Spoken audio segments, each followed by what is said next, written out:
bienvenue pour les guidances du mois de juin. Je vais vous présenter les tarots que je vais utiliser pour le tirage général ce mois-ci. Alors, comme d'habitude, les cartes signes sont les 12 d'Alias Kay que j'utilise systématiquement tous les mois. J'utilise également le tarot de Marseille de chez Grimaud, avec juste les arcades majeures que je brasse à l'endroit et à l'envers. Pour la première ligne de tarot, je vais utiliser le tarot au ramure étrange. Voilà, très beau tarot que j'aime beaucoup, qui est nouveau. Il n'y a pas de... Il y a juste une édition Vega, mais il n'y a pas d'auteur. En tout cas, je ne les ai pas vus. Édition Très Daniel, édition Vega. Voilà. Voilà pour le premier jeu qui est, vous le verrez, très très beau, avec de très belles cartes. Et ensuite, la deuxième ligne de tarot se fera avec The Spirit Song Tarot, qui lui aussi a des couleurs très douces, très pastel, et donc que vous allez découvrir, mais que vous connaissez déjà puisque je l'ai déjà utilisé. Voilà pour les tarots, donc s'ils vous intéressent, vous pouvez les trouver dans toutes les librairies ésotériques sympathiques de vos villes. Je voulais aussi vous parler des formations que je propose. Il y en a une donc sur ce mois de juin, les arcades mineures. Donc si vous souhaitez avoir des informations, vous pouvez m'envoyer un email. Il y en aura d'autres. J'ai mis sur mon site toutes les dates pour toute l'année pour que vous puissiez anticiper et vous inscrire selon les dates qui vous intéressent. Il y a aussi des formations aux arcades majeures à l'endroit et des formations aux arcades majeures à l'envers. Donc n'hésitez pas à aller jeter un œil ou à m'envoyer un mail. C'est avec plaisir que je vous répondrai. Je voulais aussi remercier toutes les personnes qui s'abonnent à la chaîne parce qu'effectivement, c'est une des meilleures façons de soutenir le travail que je fais tous les mois, les guidances que je vous délivre sur YouTube, guidances sentimentales mais aussi générales. Donc voilà, si ce n'est pas encore fait, merci d'appuyer sur ce petit bouton abonner, la petite cloche pour les notifications et pourquoi pas le pouce en haut si ces guidances vous aident et que vous appréciez les écouter. C'est en tout cas pour moi une marque de reconnaissance et je trouve que voilà, c'est plutôt sympa, ça vous prend pas beaucoup de temps et pour la chaîne c'est énorme, ça lui permet d'avoir une belle visibilité. Donc merci à tous. Je crois que je vous ai tout dit. Non, si vous voulez un rendez-vous avec moi, il y a quelques créneaux qui sont ouverts. Donc vous pouvez aussi aller sur mon site. Vous avez tous les liens juste en dessous de la vidéo. J'essaierai de les mettre à droite à gauche, mais des fois c'est un peu mystérieux. Des fois j'y arrive, des fois j'y arrive pas. Voilà. Donc en tout cas, je remets tout dans la barre d'informations juste en dessous de la vidéo. Vous y trouverez mon adresse mail, mon site pour les formations et le site de réservation de rendez-vous.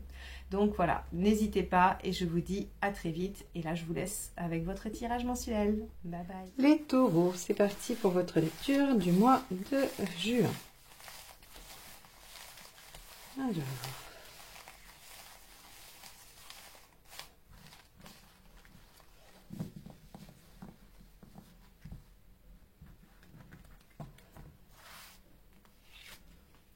Tempérance inversée. Ok. Alors, tempérance inversée, ici, vient nous signifier que vous n'avez plus envie de faire de compromis, que vous n'avez plus envie de vous oublier au profit des autres, au profit d'une paix, parce que il y a visiblement des choses que vous avez besoin d'imposer, des choses que vous avez besoin de dire. Alors, bien sûr, tempérance va de la simple affirmation jusqu'au conflit ouvert. Ça va dépendre de votre tempérament, des tempéraments en présence et bien évidemment de l'importance de la situation. Donc, le degré d'expression de tempérance inversée sera différent probablement pour chacun, mais en tout cas, sa provenance, elle, est identique. C'est un besoin de dire les choses, un besoin de s'exprimer, de faire coïncider ses pensées et ses actions, ainsi que ses paroles. Alors, on va aller voir comment ça se décline dans votre tirage avec votre état d'esprit.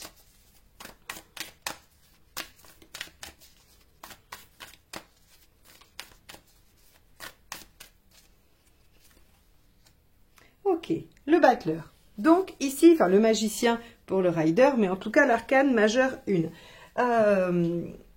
Avec le magicien ici, on a l'envie de renouveau, l'envie d'un nouveau départ, de redémarrer, d'où probablement cette volonté de dire les choses, d'affirmer quelque chose, ou en tout cas ce que vous pensez. Avec le magicien, on a de l'enthousiasme, on a de l'envie, on a aussi les outils pour. C'est-à-dire que vous avez l'intention de réunir ce qu'il faut pour dire les choses. Donc, on verra si vous avez besoin, enfin en tout cas si ça va être des conséquences plus ou moins élargies, mais en tout cas, il semblerait que tempérance inversée vienne vraiment de vous et de votre initiative.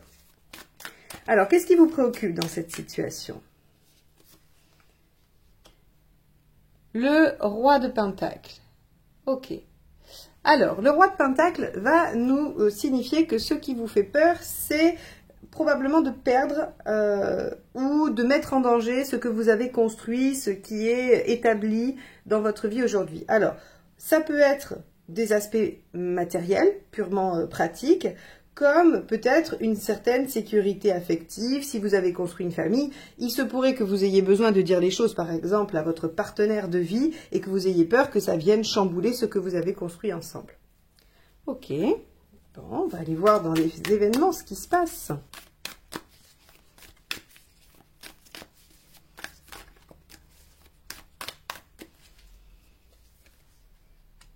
Quatre d'épée.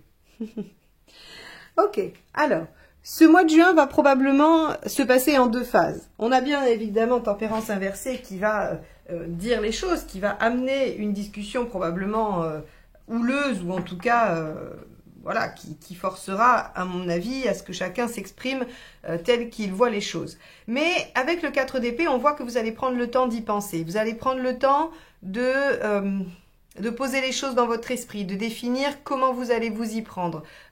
D'ailleurs, on voit bien, vous avez les outils, je vous ai dit tout à l'heure avec le magicien, que vous aviez les outils et que vous aviez peut-être envie de voir comment vous y prendre. Eh bien, c'est exactement ça, le 4 d'épée vient redoubler cette notion-là et vient dire que vous allez essayer d'élaborer une stratégie ou en tout cas une ligne de conduite pour ne pas mettre en danger ce roi de Pentacle, hein, ce que vous avez construit et ce qui tient déjà. Alors, on va voir ce qui va vous aider.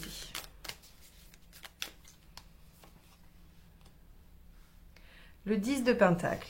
Ok, bah justement, de vous appuyer sur ce que vous avez construit. Vous appuyez sur ce qui fait sécurité, ce qui fait socle. Donc, peut-être que vous pourriez, en tout cas, on imagine que vous allez exprimer les choses tout en assurant qu'il y a des bases solides.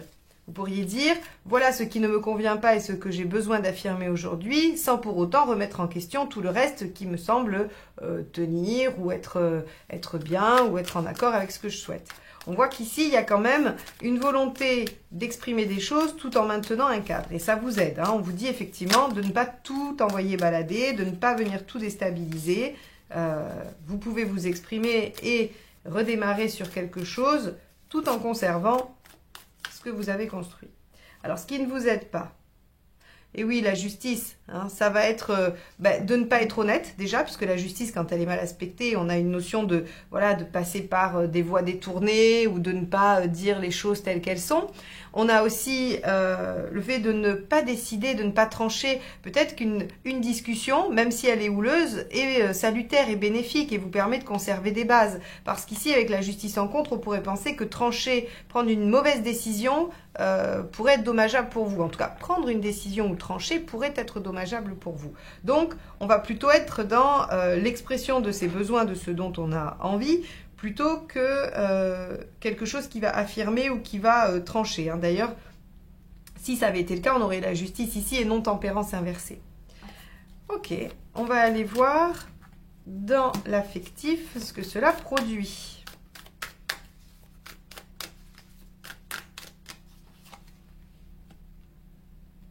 L'amoureux.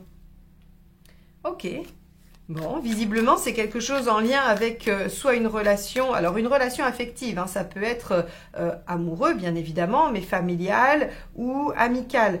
Tout ce qui a trait à l'affect, hein, toutes les personnes avec qui on a de l'affect. Ça peut même être un ou une collègue que vous aimez beaucoup, avec qui vous êtes amis. C'est du moment où il y a de l'affection entre les gens, hein, tout ce qui concerne l'affect. Donc, ça peut probablement concerner une relation. Ça peut concerner des choix dans une relation ou des choix de relation. Ok. En tout cas, il y a une recherche de bien-être. Hein, c'est-à-dire que cette tempérance inversée, son objectif de dire les choses, c'est d'aller vers un mieux-être pour vous. Alors, sur le plan pratique, le 7 d'épée. Intéressant. Alors, intéressant, je la mets en lien avec cette justice. Hein. Tout à l'heure, si vous vous souvenez, je vous ai dit de ne pas être honnête ne va pas vous servir. Mais il y a aussi l'aspect de trancher froidement, de prendre une décision semble ne pas être en votre faveur. Pour autant, on a la question du choix qui est ici. Et là, on a la question du fait de cacher des choses, de ne pas tout dire. Le 7 d'épée, c'est je fais les choses dans l'ombre. Alors, soit parce qu'il y a quelque chose peut-être qu'on veut cacher et qu'on veut pas que les autres sachent, mais on peut être aussi dans le fait de préparer quelque chose dont on n'a pas envie, qu'on veut pas exposer. Hein. Ça peut être préparer un projet et ne pas avoir envie d'en parler tant que les choses ne sont pas concrétisées. On n'est pas forcément dans le fait de cacher des choses malsaines, hein, ou pas correctes, quoi. Donc, ici, on a cette question et avec la justice en contre. Donc, on voit que d'être malhonnête et de trancher ne vous aide pas, alors que dans le matériel pratique, on vous dit quand même de ne pas non plus trop ébruiter la chose. Bon, on va continuer et on essaiera de voir avec les deuxièmes cartes de ces postes-là ce que ça nous dit d'un peu plus précis, parce qu'il semblerait que la nuance soit subtile. Alors, ici, vous en êtes où? 4 de bâton. Ok. Alors ça aussi, c'est intéressant, parce que le 4 de bâton nous dit qu'on vient ancrer, stabiliser les bases pour après faire monter des choses, ou en tout cas construire davantage. Or, on voit bien que ce qui vous inquiète, c'est ce qui est déjà abouti. Donc ici, on a cette sensation que vous en êtes en fait à vous recentrer sur les bases essentielles. Il y a quand même une notion de déconstruction parce que vous avez peur de perdre, mais pour autant, il va falloir vous affirmer pour un nouveau départ. Un nouveau départ sur des bases. On ne va pas tout déconstruire, mais en tout cas, on va déconstruire ce qui ne convient pas avec tempérance inversée. On va trouver une stratégie pour le faire. Et avec le 4 de bâton, ce qu'on vous dit, c'est que il faut revenir au socle. Comment je pourrais... Par exemple, vous avez monté une entreprise et ça fait 10 ans et vous avez choisi plein de directions, plein d'options. Vous êtes arrivé à un point qui est celui dans lequel vous êtes aujourd'hui et ça ne vous convient pas vraiment. Il y a des choses qui sont pas terribles et vous avez 2 options. Soit vous continuez et c'est insatisfaisant, soit vous essayez de modifier les choses, de voir avec vos partenaires ou vos employés ou je sais pas, vos associés comment les choses peuvent être remaniées, tout en gardant le socle, c'est-à-dire vous gardez votre entreprise, vous gardez peut-être la sphère d'activité dans laquelle vous êtes, mais par contre vous allez revoir la totalité de la façon de procéder, vous allez revoir la totalité de l'organisation, de la compta, que sais-je. Hein. En tout cas, on a avec ce 4 de bâton l'idée qu'il faut conserver les bases de ce qui a été construit. Si c'est une relation, eh bien on ne vous dit pas de vous séparer de la personne, de garder le socle qui vous a réunis. Pour autant, il va falloir changer des choses qui aujourd'hui ne conviennent plus et remanier la relation afin que vous puissiez ne plus vous sentir dans cette tempérance inversée, c'est-à-dire en contrainte. Parce que quand on en arrive là, c'est qu'on était en contrainte et qu'on était en train de s'adapter à quelque chose qui ne convenait pas. Ok, on va aller voir où vous en êtes à la fin du mois.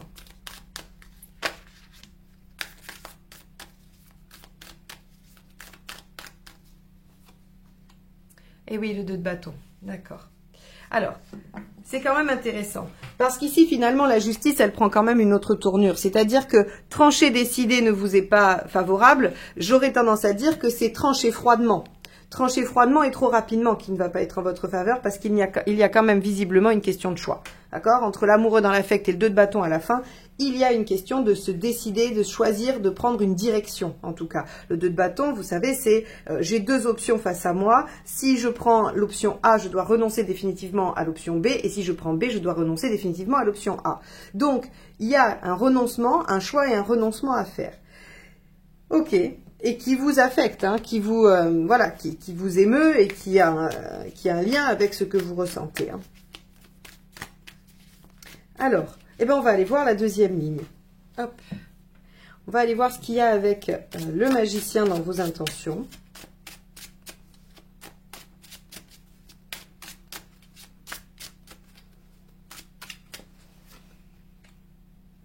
Le 10 d'épée. Eh oui.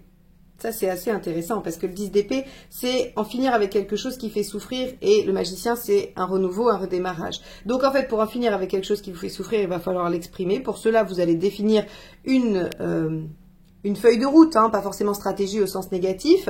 Donc, une feuille de route, vous allez réfléchir à la façon dont vous allez le faire parce que vous ne voulez pas tout casser, vous ne voulez pas tout briser, vous voulez juste terminer quelque chose qui ne vous convient pas. On voit que ça vous affecte hein, et que ça va amener à faire un choix, à prendre une direction, mais que vous devez sauver les bases. Alors, ce 7 d'épée, je ne l'ai pas encore compris, on va avancer. Je ne veux pas vous induire en erreur, donc je préfère avancer et voir comment il s'aspecte pour vous dire ce qu'il en est. Alors, avec le roi de Pentacle, on a ce 2 de bâton hein, qui est là. Hein. Vous redoutez ce choix, mais pour autant, il va falloir le faire. Vous redoutez d'avoir à opter hein, pour une direction, pour une option, voilà. Et du coup, que ce choix vous fasse perdre des choses. Bon. Eh oui. 4 d'épée. Nous avons le 8 d'épée. Vous allez manquer de confiance. Hein, vous allez. Alors, ça c'est intéressant aussi parce que donc le 8 d'épée va nous parler du manque de confiance en soi, mais il parle aussi du fait qu'on ne voit pas toutes les issues possibles. Durant ce 4 d'épée, cette pause où vous allez réfléchir à comment vous allez aborder la question, on voit que vous allez avoir du mal à imaginer d'autres versions. Alors peut-être laissez-vous, s'il y a une autre personne en jeu, et je le pense, attendez de voir ce que cette autre personne elle a à dire et ce qu'elle pourrait proposer. Peut-être qu'il pourrait y avoir des compromis, qu'il pourrait y avoir des choses innovantes de trouver ensemble. Parce qu'on voit que vous n'arrivez pas à mettre en œuvre, à projeter toutes les issues ou toutes les solutions possibles. Avec le 10 de Pentacle, dans ce qui vous aiderait...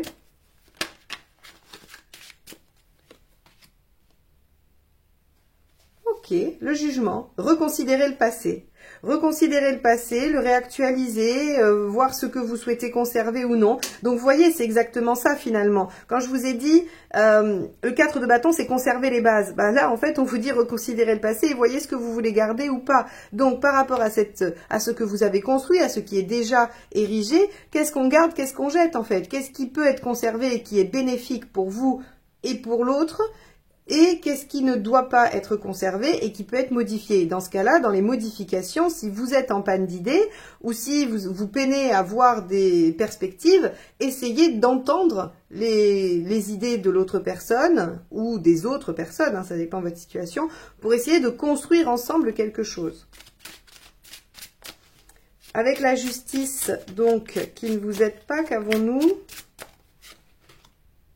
Le 5 de coupe.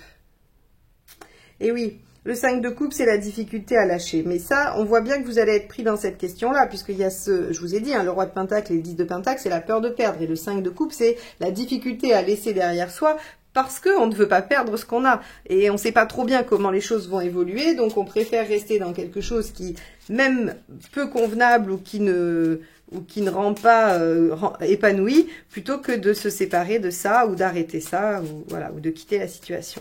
Donc effectivement, ce qui ne vous aidera pas, hein, c'est peut-être bien d'hésiter à faire cette démarche. Allez, avec l'amoureux, qu'avons-nous dans l'émotionnel? Le 3 d'épée. Et oui, c'est-à-dire que pour faire ce choix, il va falloir quand même dire les choses telles qu'elles sont. Hein. Le 3 d'épée, c'est être au cœur du problème, c'est voir les choses en face, c'est ne plus pouvoir faire de déni et être obligé d'affronter la situation. Donc émotionnellement, c'est difficile, ça vous donne l'obligation de faire des choix. Mais pour un mieux-être quand même. Hein. Alors avec ce 7 d'épée, qu'avons-nous? Le 4 de coupe. Le 4 de coupe nous parle d'insatisfaction, hein, il nous parle il n'y a pas de solution idéale, il faudra toujours concilier entre le verre à moitié vide et le verre à moitié plein. Et donc, le 7 d'épée ici va avoir une connotation particulière, hein, qui va nous dire que, bien, il faut peut-être que vous œuvrez en silence pour compenser votre frustration ou votre déception ou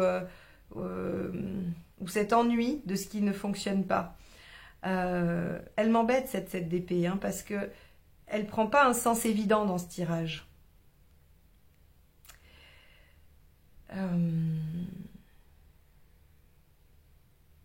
Je réfléchis.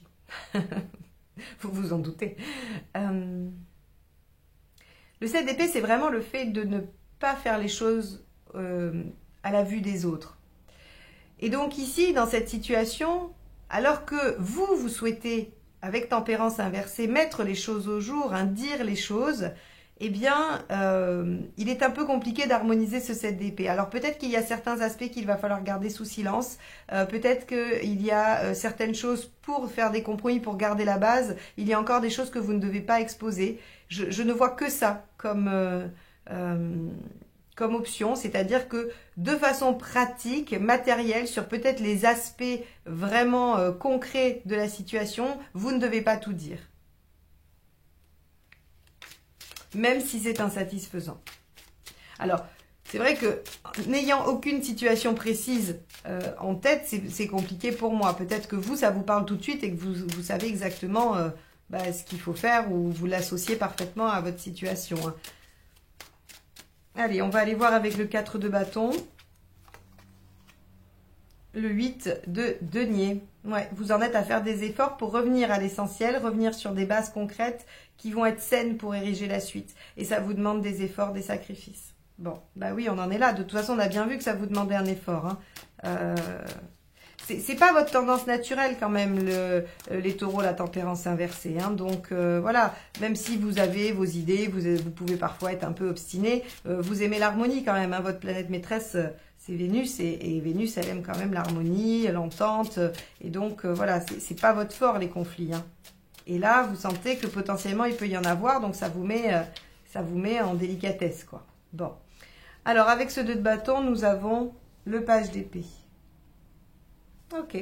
Bon. Bah, le page d'épée, c'est celui qui est en capacité quand même de concrétiser ses idées ou de les rendre, ou de les formaliser. Et il est aussi en capacité d'apprendre ce qu'il est nécessaire d'apprendre pour pouvoir avancer et poursuivre. Donc ici, ce tirage, ce qui vous dit clairement, c'est qu'il y a quelque chose que vous avez besoin d'exprimer, quelque chose que vous avez besoin de dire pour permettre d'arrêter une situation douloureuse et de redémarrer sur de nouvelles bases. Pour autant, cette discussion, hein, cette confrontation, elle vous fait peur parce que vous pensez qu'elle pourrait vous faire perdre ce que vous avez construit jusque-là. Et en effet, il va falloir probablement déconstruire certaines choses pour vous concentrer sur les bases essentielles de cette construction, hein, revoir le passé, ce que vous voulez garder ou pas dans cette situation. Il ne va pas falloir avoir peur de perdre parce que de toute façon, c'est un passage obligé. Vous êtes obligé d'y faire face ici avec ce 3 d'épée dans l'affect. Vous êtes obligé d'y faire face pour faire un choix de vie serein et aller de l'avant. Et probablement qu'il ne va pas falloir non plus dévoiler tous les aspects de cette situation, mais ça, vous ferez le lien avec ce qui vous occupe, vous, aujourd'hui dans votre vie. Voilà pour vous les taureaux, j'espère que ce tirage vous permettra d'éclaircir la situation si elle était trouble, en tout cas que vous y piocherez quelques pistes de réflexion, quelques questionnements intéressants pour vous. En tout cas, ça n'a pas d'autre objectif que celui-ci. Donc, écoutez, moi je vous remercie de m'avoir écouté jusque-là et je vous dis à très vite pour de nouvelles guidances. Bye bye.